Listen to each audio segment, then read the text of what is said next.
Bonjour à toutes et à tous, nous allons corriger le questionnaire du chapitre 14, intitulé « Émission et perception d'un son ». Alors, première question, Q1, pour émettre un signal sonore, il faut un objet vibrant. On sait très bien qu'il faut mettre un objet en vibration pour qu'il y ait un signal sonore. Donc A est exact. Exact, ok, voilà. Il faut un microphone, sans doute pas, c'est un objet vibrant. Il faut une caisse de résonance, pas nécessairement. Hein, donc voilà, si on met une caisse de résonance, on va l'accepter, mais tous les objets vibrants, certains on peut les entendre sans caisse de résonance. Alors, ensuite, un signal sonore peut se propager dans le béton, oui, dans la matière en général, ça se propage, donc en particulier dans le béton. Voilà. Ensuite, dans le vide, non. Hein, on a vu dans le cours que aucun son ne peut se propager en l'absence de milieu matériel. Peut se propager dans l'eau, oui, l'eau est un milieu matériel, là oui, un son peut se propager dans l'eau. Ensuite, choisis là où les bonnes réponses, d'accord, puis justifie les réponses exactes et erronées à l'aide de calculs très simples. Alors, la vitesse de propagation d'un signal sonore dans l'air est de l'ordre de, et on propose 3,40 multiplié par 10 puissance 2 mètres par seconde. Alors, un petit élément de réponse. Ce qu'il faut savoir avant tout ici, c'est que la vitesse de propagation d'un signal sonore est, je dis bien, dans l'air, hein, là je ne l'ai pas mis, mais je rajoute, corriger, est de l'ordre de 340 mètres par seconde. Alors, regardons un petit peu.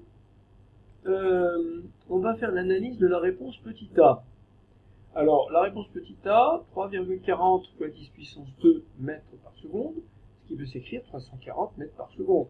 Et effectivement, c'est bien l'ordre de grandeur de la vitesse d'un signal sonore dans l'air, donc A est exact. On va maintenant analyser la réponse petit b, pour voir si elle est bonne ou pas bonne. Alors, la réponse petit b, 3,40 10 puissance 4 cm seconde moins 1. On peut écrire centimètres sur seconde.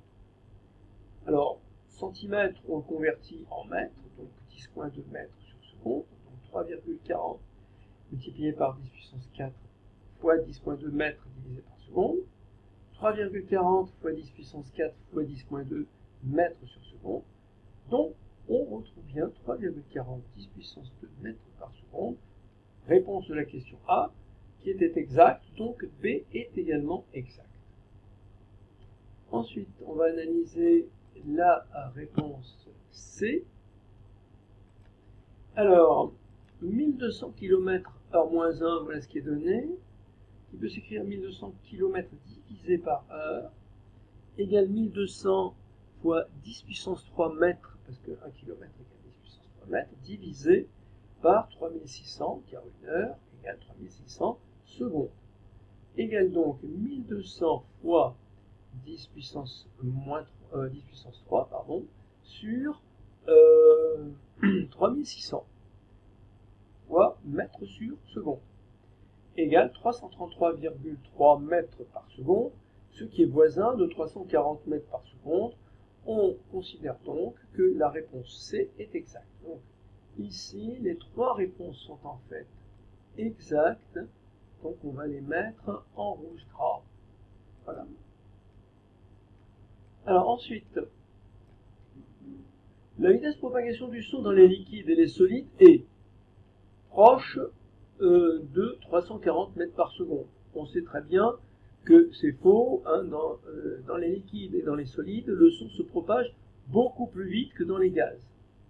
Donc 340 mètres par seconde, c'est la vitesse de propagation dans les gaz. Proche de 340 mètres par seconde, ça ne peut pas être supérieur à 340 mètres par seconde, oui, puisque la vitesse de propagation dans un liquide ou un solide est supérieure à celle d'un gaz.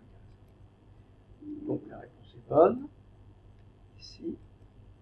Par contre, inférieur à 340 mètres par seconde, c'est faux. Donne la relation de définition de la vitesse de propagation d'un signal sonore en précisant la signification et les unités internationales employées. Alors, commentons la réponse. V égale D sur delta T, avec V en mètres par seconde, V étant la vitesse de propagation du signal, D la distance du signal sonore, D la distance dont s'est propagé le signal sonore en mètres, et delta T la durée de propagation en secondes.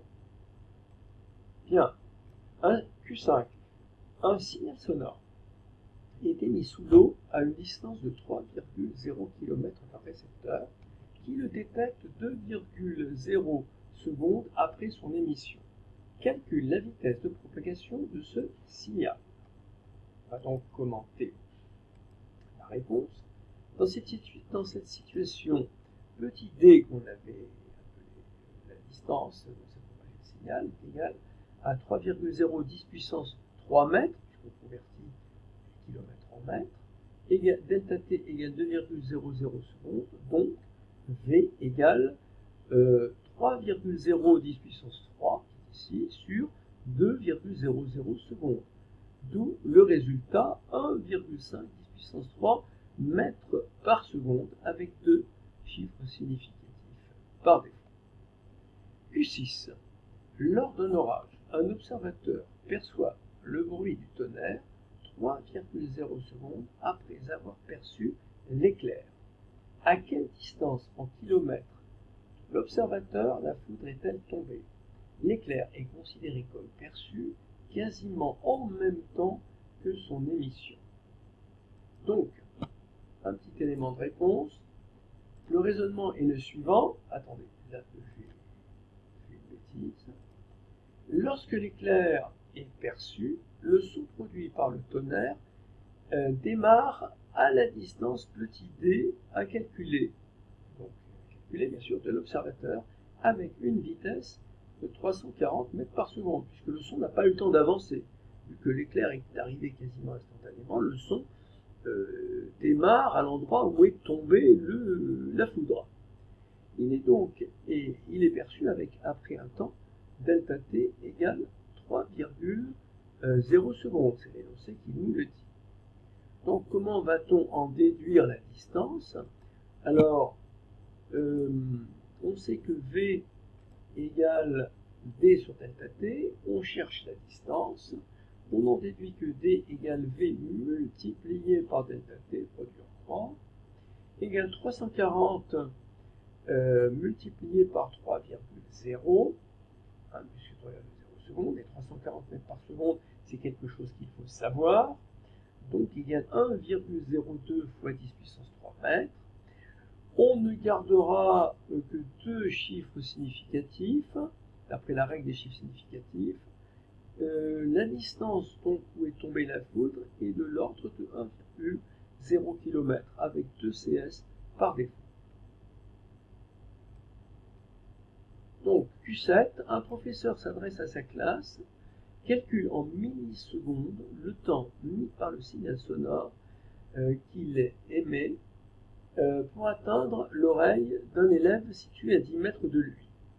Alors, un petit élément de raisonnement. On cherche delta t, on sait que V égale D sur delta t, avec V égale 340 mètres par seconde, ça n'est jamais dit et il faut le savoir, et D égale 10 mètres. Voilà, 10 mètres la donnée de l'énoncé. Alors, de cette relation, on va en déduire delta t. Alors, delta t est donc égal à D sur V, attention de ne pas écrire l'inverse, de ne pas écrire un produit, égale donc 10 mètres, d'accord, sur 340. Donc ici, je rajoute bien les mètres, je n'ai pas mis les unités, je les rajoute, et ici, en bas, c'est du mètre sur seconde, hein, d'accord, mètre slash seconde. Voilà. Ok. Voilà donc la vitesse en mètres par seconde. Alors, on va obtenir le delta t en secondes est 0,029 puis quelques décimales en plus. On voit très bien qu'on ne doit garder que deux chiffres significatifs. Donc on va mettre la barrière ici, pareil tout le reste. Et comme le 4 est inférieur à ou inférieur strictement à 5, on va donner le résultat 0,029, donc avec deux chiffres significatifs par défaut. Alors, on veut le résultat en millisecondes. Donc il faut convertir le résultat obtenu en secondes, le convertir en millisecondes. On sait que 1 seconde égale 10 puissance 3 millisecondes, donc delta t égale 0,029 fois 10 puissance 3 en millisecondes, égale 29 millisecondes. Alors, ensuite, Q8 du cours, la période d'un signal sonore périodique et la durée d'un motif élémentaire. Ça, c'est du cours, c'est effectivement exact. Alors, on va le bien, donc le mettre en rouge gras. Est exprimé en seconde moins 1. C'est impossible parce que seconde moins 1, ce n'est pas une unité de temps, c'est l'inverse d'un temps. Or, une période est un temps, donc cette réponse est fausse. C est la plus petite durée au bout de laquelle le signal se répète identique à lui-même. Cela, évidemment, c'est du cours. Hein, c'est exact. On donne ci-contre la représentation d'un signal. Pourquoi le signal est-il périodique? Alors, un petit élément de réponse. Le signal est périodique car sa représentation est la répétition d'un motif élémentaire. Vous voyez que ici, il y a un motif élémentaire, le voilà, là, là, ici, et puis il y a un deuxième motif totalement identique au précédent qui suit le premier, puis un troisième, etc. On voit très bien que c'est bien la répétition d'un motif élémentaire. Ou bien parce qu'il se répète identique à lui-même à des intervalles de temps égaux. Hein, voilà, donc intervalle de temps entre là, et tous ces intervalles, à chaque intervalle de temps, on retrouve le même motif. Bien. Alors, indique en rouge sur le graphe un motif élémentaire ainsi qu'une période grand T du signal à l'aide d'une double flèche. Alors, on va enlever le cache ici. Voilà. Et nous commentons, voyons bien que le motif élémentaire a été repassé en rouge et que la période, c'est l'intervalle de temps entre, si vous voulez, cette date ici et cette date-là. Voilà, donc c'est bien T avec une double flèche ci-dessous. Donne la définition de la fréquence d'un signal périodique. Alors, regardons le petit élément de réponse. La fréquence f d'un signal sonore et d'un signal périodique, d'un signal sonore périodique ici, hein, attention, voilà, périodique. Et c'est vrai, même si le signal n'est pas sonore, hein, même si c'est un autre type de signal, c'est la même définition, hein, périodique, attention, excusez-moi, voilà, et le nombre de périodes de ce signal par seconde. Ça, c'est la définition de la fréquence. Choisis là où les bonnes réponses, donc la fréquence d'un signal sonore est égale à l'inverse de la période. Ça, c'est du court, hein. C'est vrai. Donc, on le met rouge. Est exprimé en seconde moins 1. Alors, on sait que T égale F égale 1 sur T. T étant exprimé en secondes, donc F étant 1 sur seconde. Et 1 sur seconde, c'est bien seconde puissance moins 1. Donc, analyse dimensionnelle. Donc, autrement dit, B exprimé en seconde moins 1, c'est exact. Voilà. C'est donc la fréquence exprimée en secondes. Sans doute pas, seconde est une unité de temps et non pas une unité de fréquence. Donc, la réponse C est erronée. D, donc la fréquence, est exprimée en Hertz. Là, bien entendu, c'est du court. Exprimé en Hertz dans le système international sous-entendu, bien sûr. Hein. Ensuite, est multiplié par 2 si la période est multipliée par 2. Alors, la période, c'est 1 sur t, la fréquence, pardon, c'est 1 sur t.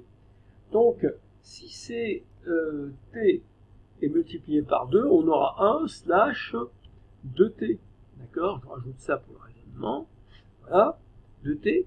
Donc, ça veut dire qu'en fait, on aura 1 demi de 1 sur t. C'est-à-dire 1 demi de la période. Pardon, c'est 1 sur f. Autant pour moi. Ici, c'est la période. Répétons le raisonnement. La fréquence, c'est 1 sur t. D'accord? Donc, si la période, oui, je reprends, je me suis embrouillé un peu les pédales. Donc, voilà, la fréquence, c'est 1 sur 2t. Si je multiplie la période par 2, j'aurai la fréquence doit être égale à ce moment-là à 1 sur 2t. Et donc, égal à 1 demi de 1 sur t, c'est-à-dire 1 demi de la fréquence. Donc, ce qui veut dire qu'on ne multiplie pas la fréquence par 2 au bout du compte. Donc la réponse est erronée. Maintenant, alors la fréquence est multipliée par 2 si sa période est divisée par 2.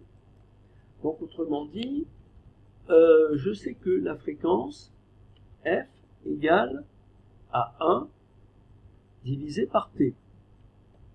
Voilà. Excusez-moi. Voilà. Ici, 1 sur t. Si maintenant, je divise la période par t, j'aurai 1 divisé par t et qui elle-même va être divisée par 2. Voilà. Donc on a 1 sur t sur 2. Donc cela va être égal à 2 sur t. 2 divisé par t. 2 divisé par t, c'est-à-dire égal à 2f.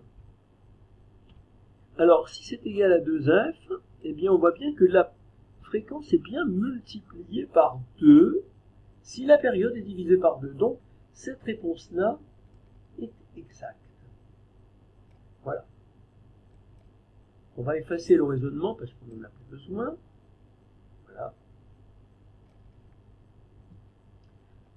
Alors, question suivante. En fait, groupe de questions suivantes. On enregistre à l'aide d'un microphone une note jouée avec une guitare. Voici l'enregistrement, la représentation temporelle. Répondons aux questions qui suivent. Identifie en rouge sur le graphique une période grand T du signal à partir du point A. Vous voyez le point A ici. Et puis indique à l'aide d'une double flèche partant de A une période égale à 6T. Donc là, on va regarder la réponse en enlevant le cache. Attendez, autant pour moi. Enlever le cache. Voilà. Alors, on demandait de passer en rouge le motif élémentaire. Le voilà, hein, vous voyez que c'est ça. Ici, on revient à un point un peu analogue au point A. Alors, on veut citer, vous voyez très bien qu'il y a ici, entre là et là, une période, puis 2, puis 3, puis 4, puis 5, puis 6 périodes. Donc, entre ce point-là et ce point-là, on a mesuré un intervalle de temps égal à 6 fois la période. Mesurer citer. Alors, regardons un peu. Si t est égal à t2, qui est 16 millisecondes, moins t1, qui est égal à 2,0 millisecondes. 16 moins 2,0 égale 14 millisecondes, d'après la règle des décimales. Un minimum de décimales. 16 n'a pas de décimale. 2,0 n'en a qu'une. On ne gardera aucune décimale pour le résultat final. Ce qui implique que t égale 14 sur 6 égale 2,3333 millisecondes. On voit très bien que, là, après la règle des chiffres significatifs, on ne gardera que 2 chiffres significatifs au bout du compte. Le 6 ici est un entier, donc c'est considéré comme un nombre ayant un nombre ayant un nombre infini de chiffres significatifs.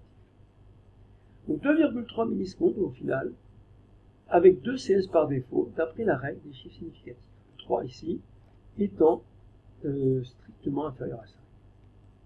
Pourquoi ne pas mesurer t directement? Alors, un petit élément de réponse.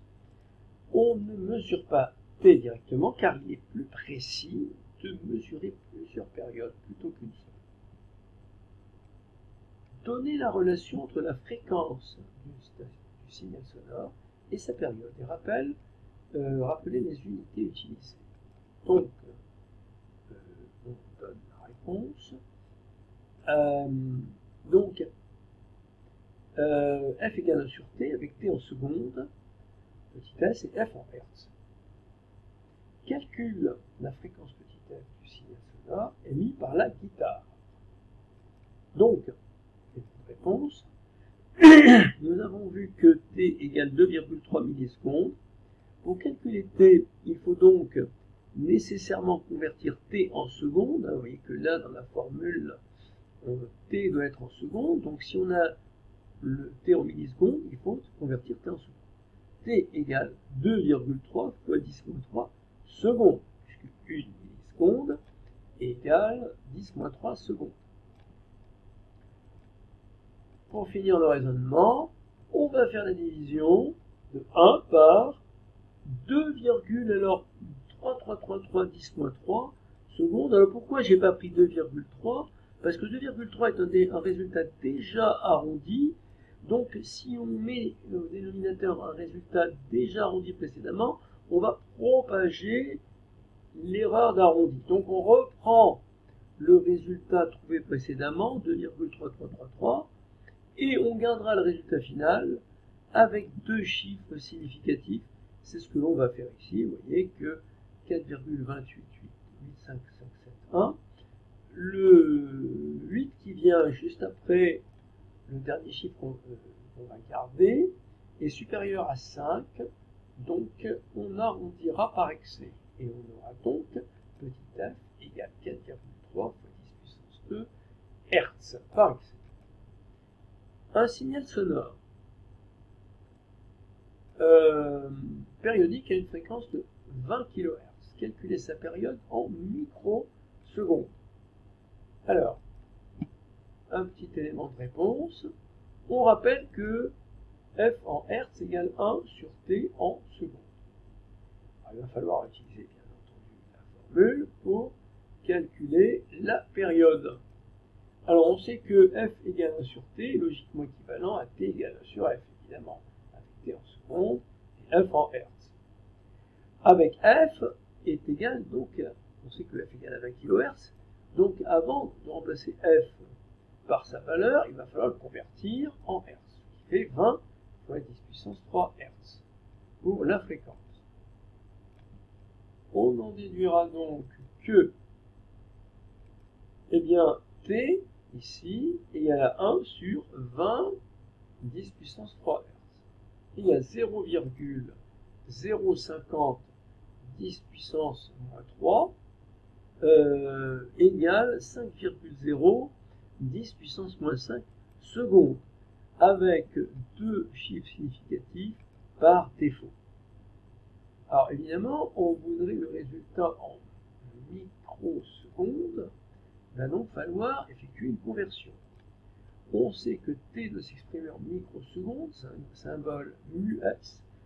On doit donc convertir en T, on doit donc convertir nécessairement secondes en microsecondes.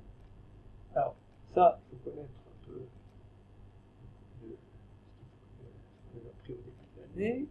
On sait que les préfixes 1 microseconde égale 10-6 secondes. Donc, 1 seconde égale 10 plus 6 microsecondes.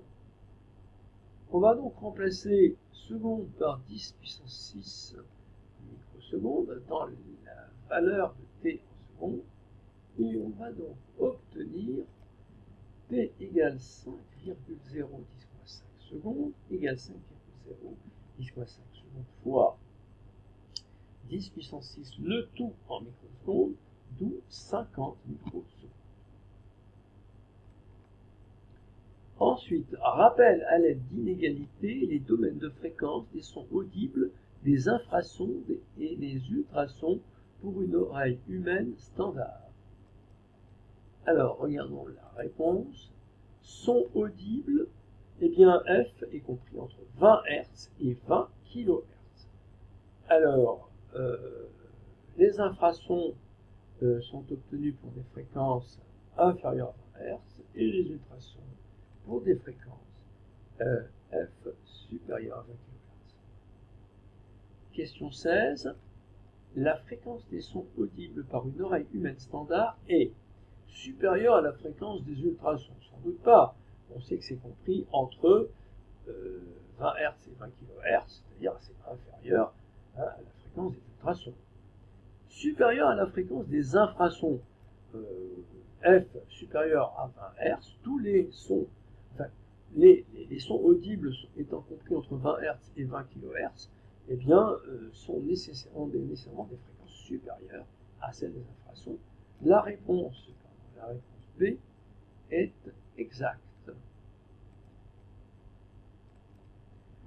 C'est donc comprise entre 20 Hz et 20 kHz. Là, évidemment, c'est par définition des fréquences audibles.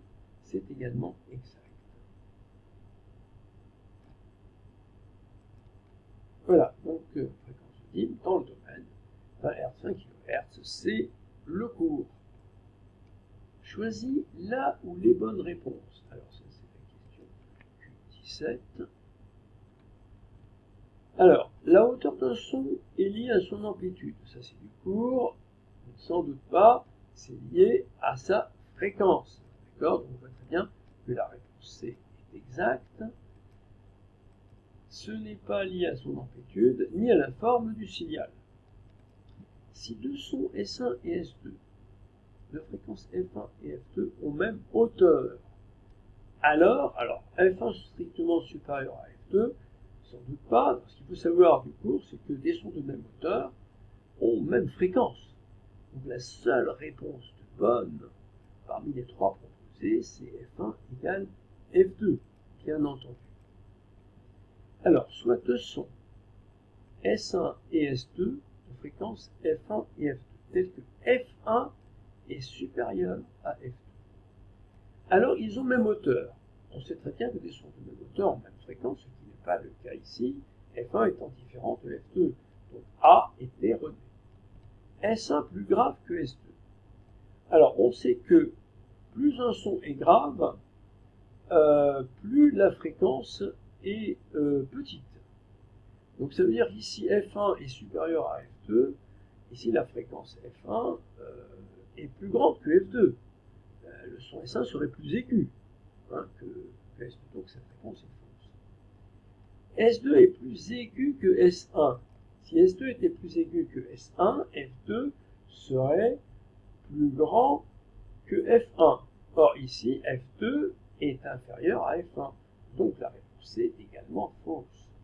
S1 a une hauteur plus grande que S2. Ça veut dire que S1 est plus aigu que S2. Donc F1 a une fréquence plus grande que F2. Ce qui est vrai, regardez ici dans l'hypothèse.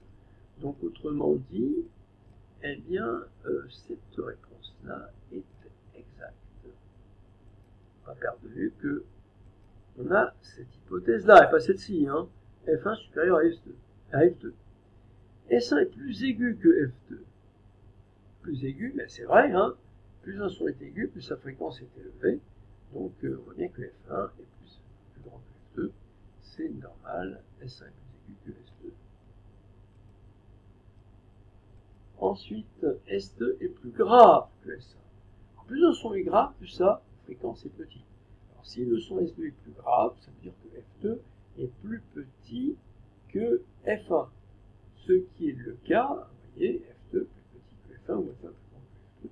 Donc, la dernière réponse est également exacte. La F est également exacte. Voilà. Ok. Alors maintenant, question 18. Le timbre d'un son est lié à son amplitude. Sans doute pas à la forme, c'est du cours, ça, lié à la forme du signal. Là, oui, c'est le cours. Le timbre d'un son est lié à la forme du signal. Lié à sa fréquence, non. Le timbre d'un son est indépendant de la fréquence.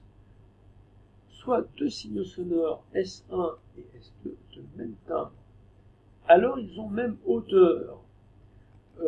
Pas nécessairement, on peut avoir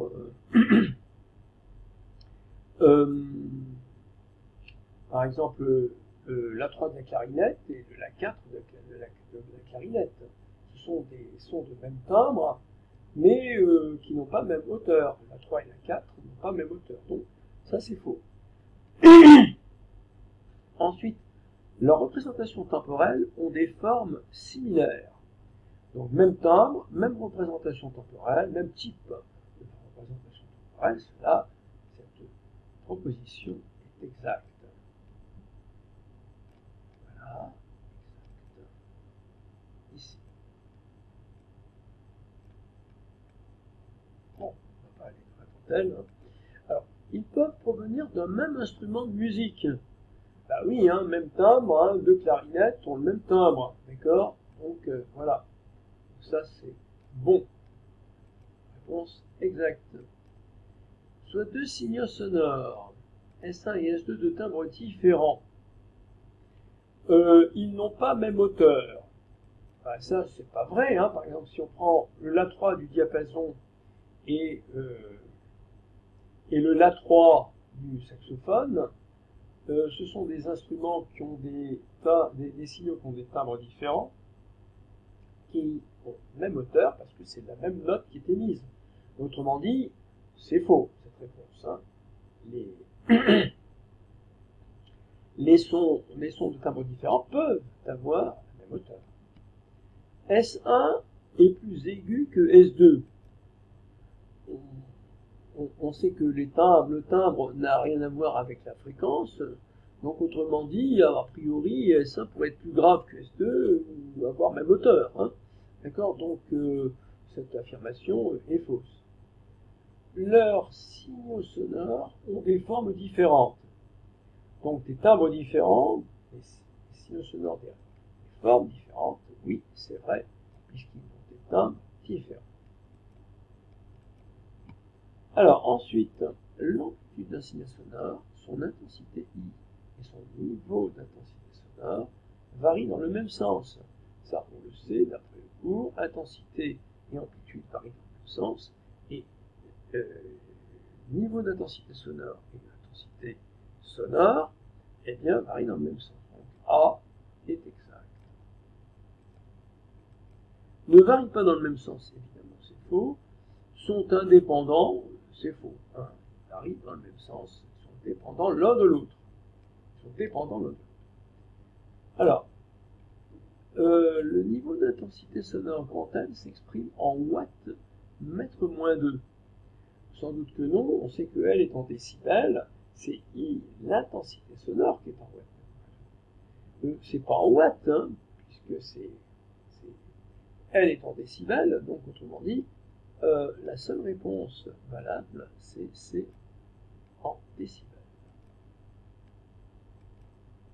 Voilà. Alors ensuite, la question 21. Alors, un peu plus de réflexion.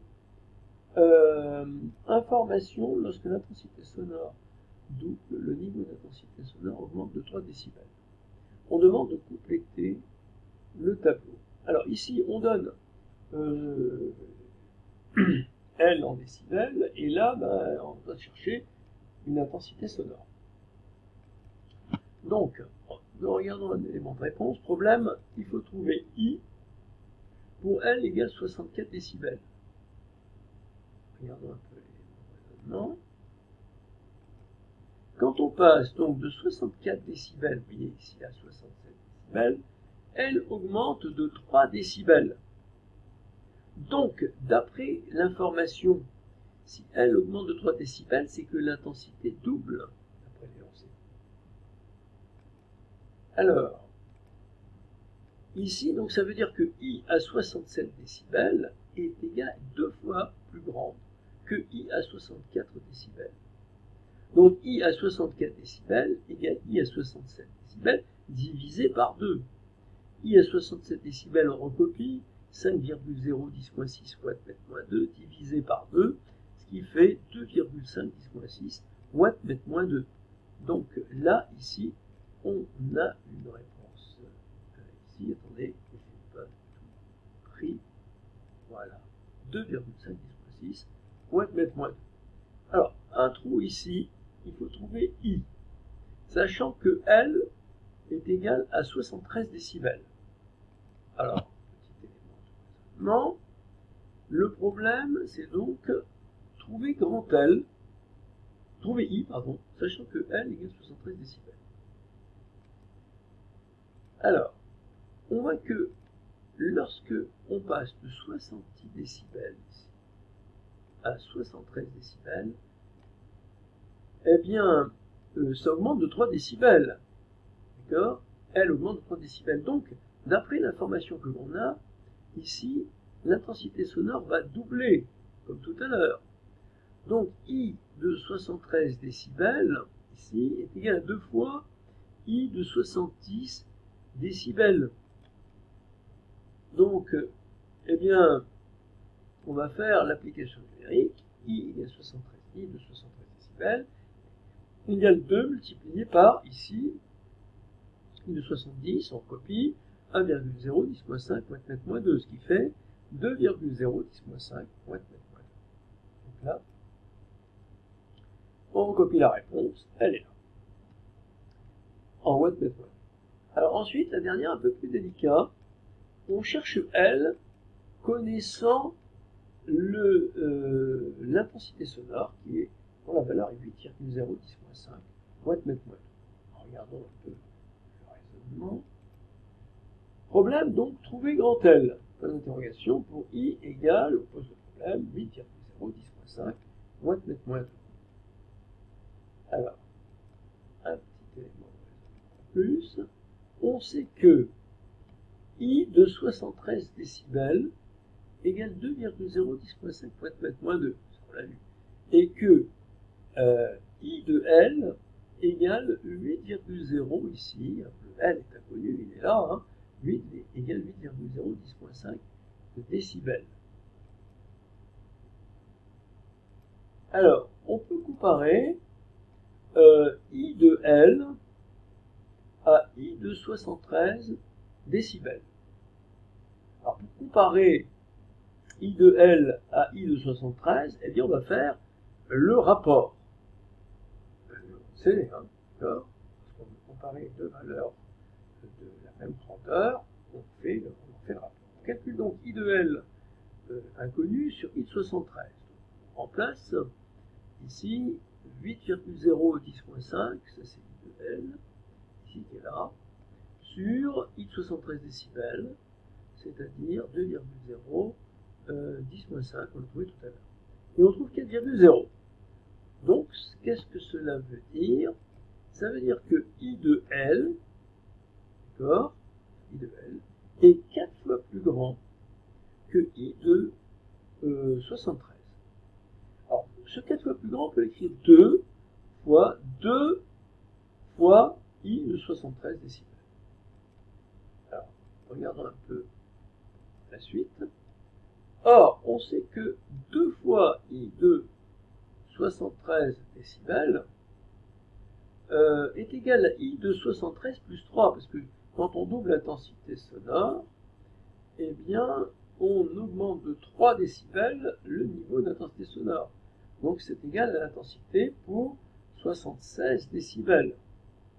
Voilà, donc, autrement dit, ce qui est entre parenthèses ici, c'est I de 76 décibels.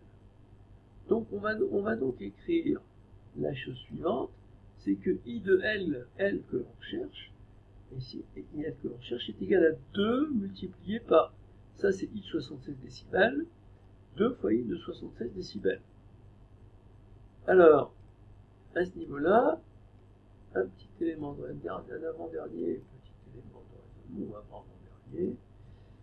Or, 2 fois I de 76 décibels, on sait que c'est égal à l'intensité sonore correspondant à 76 plus 3 décibels, puisque si on double l'intensité, on a un niveau d'intensité sonore qui n'a augmenté que de 3 décibels. Donc, autrement dit, 2 fois I 76 décibels égale I de 79 décibels. Donc, autrement dit, I de L étant inconnu, égale à, on sait 2 fois I de 67 décibels, égale I de 79 décibels. On en déduit que, bien évidemment, L égale 79 décibels. Ici, L égale 79 décibels. On affiche donc fièrement la réponse, ici, et on a bien 79 décibels. Voilà, donc la correction de ce questionnaire est terminée. Je vous remercie.